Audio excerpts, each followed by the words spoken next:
What's up, everybody? It's Evan. I'm a photographer based just north of Los Angeles, and today I want to talk about why Lightroom presets are a gimmick. Okay, so let's get into it. So, as you can see here, I have a bunch of presets. I just went on Google and typed in free Lightroom presets, and this one looked pretty good to me, so I went with it.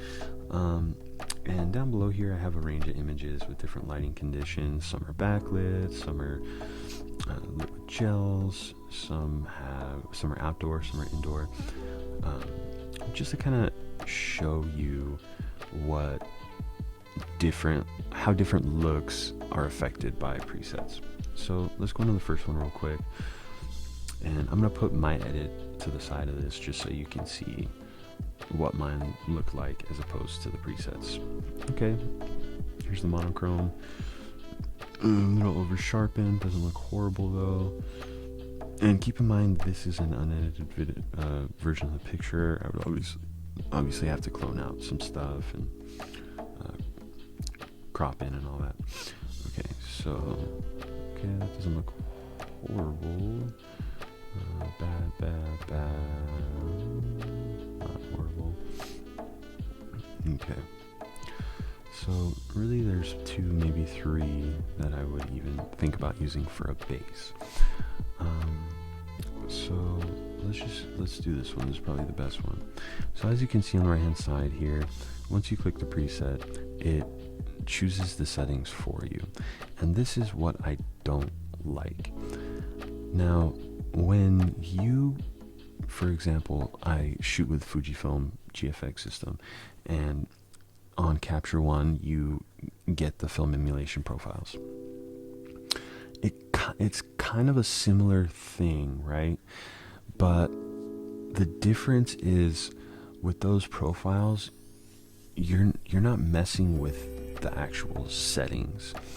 So here, it's basically doing the job for you, and then it's your duty, because the presets are a starting point, not a finisher, to go in and re-edit what has already been edited for you to try and get closer to the look you want to achieve.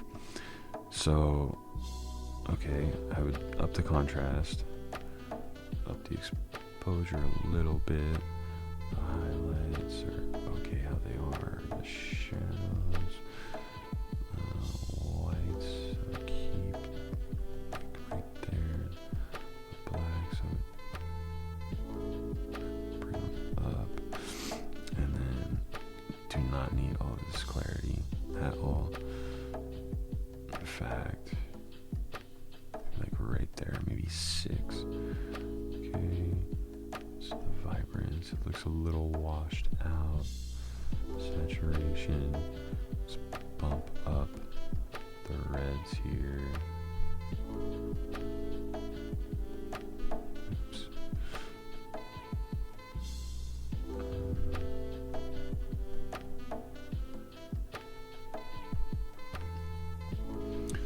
And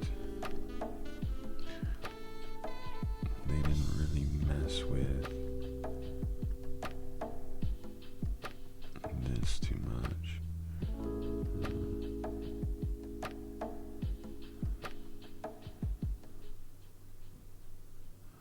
I wouldn't even mess with that. The midtones, maybe a little bit, and then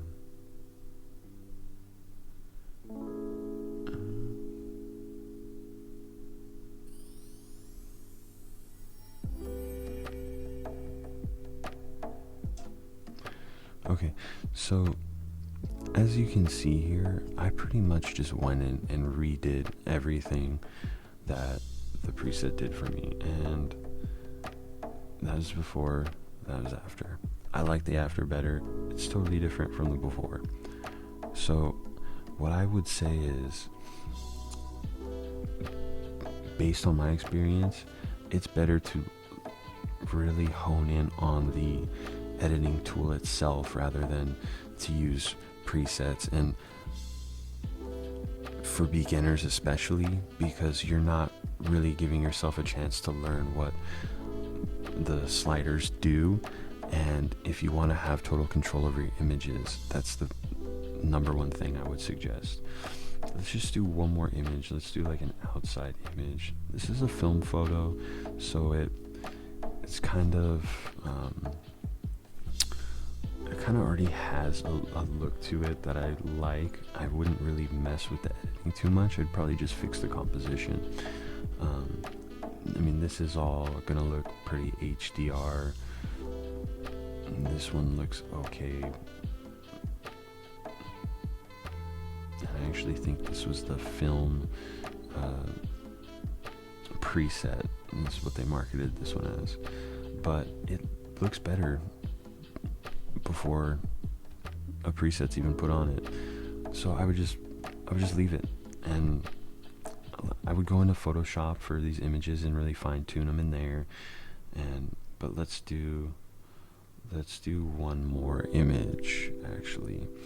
So this one here, and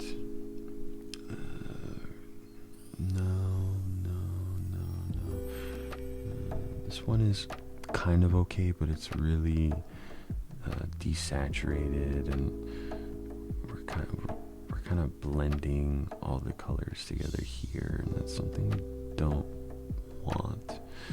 But let's just see.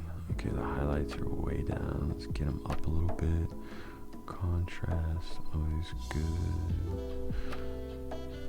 Blacks.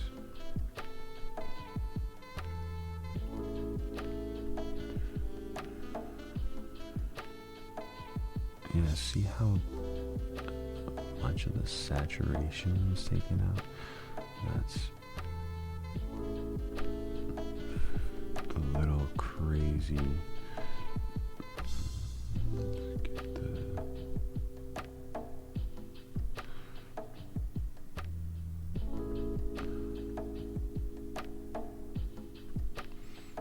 okay, we really only have a couple colors in this image, so there's not too much you gotta mess with.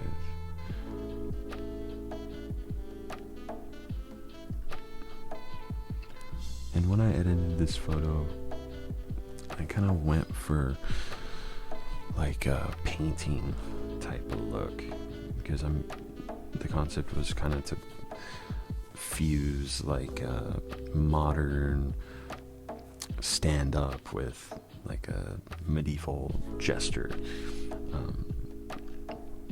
But anyway, so this is really all I would do on Lightroom, and then I'd go into Photoshop and fine tune, crop, clone out these lines in the curtains, and but yeah, look at the difference.